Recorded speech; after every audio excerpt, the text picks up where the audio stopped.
Welcome to On the Job, presented by TradeGuard. This is a new series we're doing where we're visiting with owner-operators of different trades businesses and going on-site, talking about the stories behind their business, stories behind a specific job, how they're growing, scaling, and most importantly, how they're managing risk throughout that growth. Today, we're on site with Frank Pileggi of Pileggi Painting. Let's get into it. Alrighty, Frank, let's talk a little bit about this job. How did this job come about? How does that kind of compare to a typical bid that you get? This is the second time we've done this house. The same color over the same color. Second time. We painted this house in 2018, which is typical.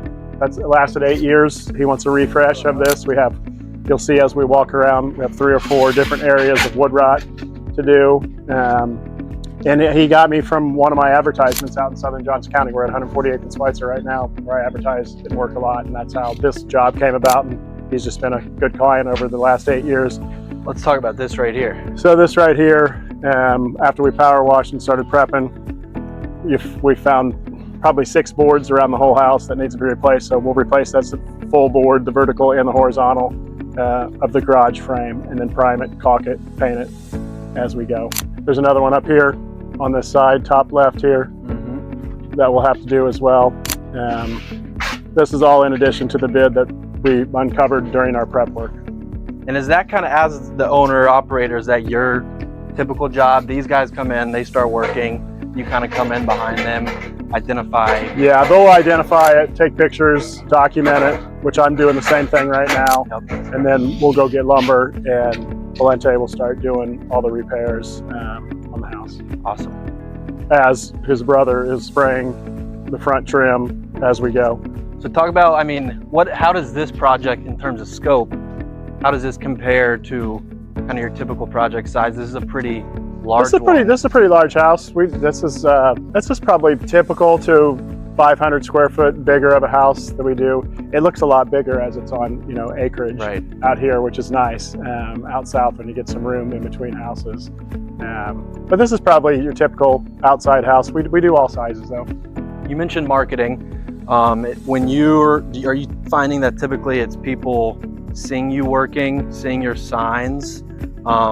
Obviously John's helping out with digital marketing. Yeah. What is some of the stuff that you found? All of the combo is great. I mean, people say they see my trucks all the time. I really don't have any trucks that are labeled. I have signs, I have t-shirts. I'm in advertisements out south here, in different church bulletins out south that people see. So it's just a combination of everything. But my yard sign in the front of the house got me 2 other leads to do 2 bids here that people they might have heard of me, but they just asked Dr. Snyder, who lives here, about me, and so I'm going over there to do bids for them. Gotcha. All right, John, we'll see if we can't get through these stairs here. So talk to me a little bit about the day-to-day, because we're here, it's about 1:30 right now. What does it look like when you've got multiple jobs going on? How do you kind of manage the operations as the owner? Well, I'm very good with my time management. This morning I was in my office from 6:30 to 8:30.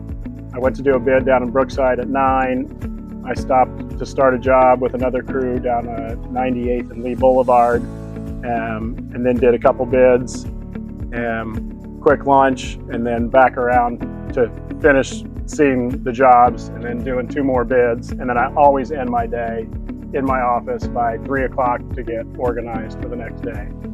Just kind of prioritizing, what do we get done today? What's the focus for tomorrow? What's on the list for tomorrow? Right. I mean, we're coming up on kind of the new part of the season here. Is this, walk me through what it's like when those winter months come. We're right now, for context, it's kind of end of March. How do the things start to ramp up as you're coming in to the new season? End of March, well, we got lucky this year. This year we had a warm winter and kind of skipped winter. So we've been doing outsides for probably over 30 days now. We did some in February.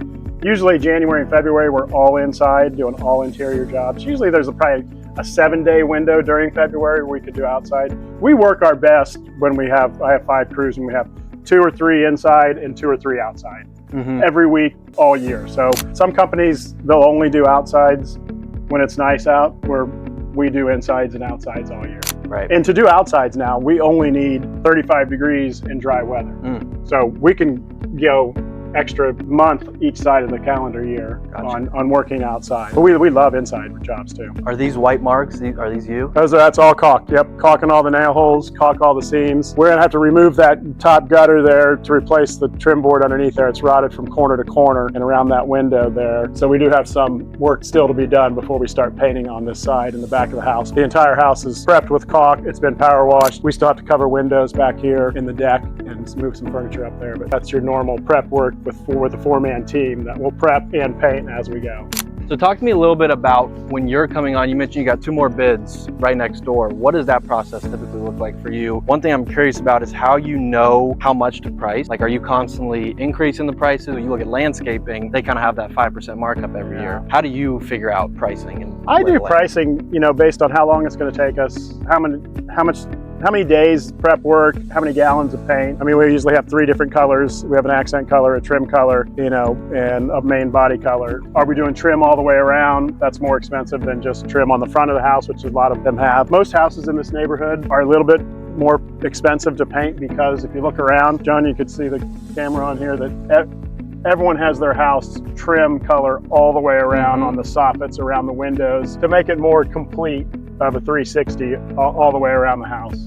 And so that's kind of how you kind of just got to figure out the labor and the material in each job. Gotcha. And then wood rot is different and separate usually of the bid. I mean, it's part of the bid and it's usually on every house. So we're in the game of risk management at Trade Guard. I'm curious, what are some risks that exist on a job site like this, or maybe just some things that could go wrong that through your many years of experience you've learned how to kind of mitigate and reduce those errors? Could go wrong would be homeowner gives you wrong paint colors. Paint codes get messed up sometimes. That rarely happens. There's accidents that could happen. We're on ladders, we're on people's houses, we're climbing on roofs. We have to cover all windows. We're walking around landscaping. Got to be careful of bushes and plants and flowers, but we try and be really careful on what we do. But those accidents can happen, and those are kind of, what we got to keep an eye out for as we're going. And I would imagine it also has to do with you've worked with these guys, like you said, for how long, and trusting them that they're going to do the right, they're going to cover the windows. That's probably got to play a pretty large role. Yeah, and we have weather to deal with too. I mean, when you spray on a windy day, you got to be careful that you have to use a shield up top so you don't get overspray on the rooftop and on the windows and on the bricks that we're not painting and the pavement. So yeah, that's some risk obviously at every house. What is one thing that through your many years of running a painting business that if you could kind of go back in time, what's something you'd do differently? Had Raphael running my crews for the entire time. Trusting the right people. So just 80% of the time, yeah, having good guys, and then that at the beginning you don't always have your crews, but now for the last 15 years we've had all the same guys. So that's the main thing. And if you were to give advice to somebody who's kind of where you were at when you started, is it similar advice, or what else would you tell somebody just getting started? Well, you have to get on a ladder and do the work yourself too to figure out how hard it is and make bidding easier as well. So another advice is to do the work yourself with the guys. Thanks so much. This has been another episode of On the Job. Frank Pileggi, Pileggi Painting. Check him out. Thank you.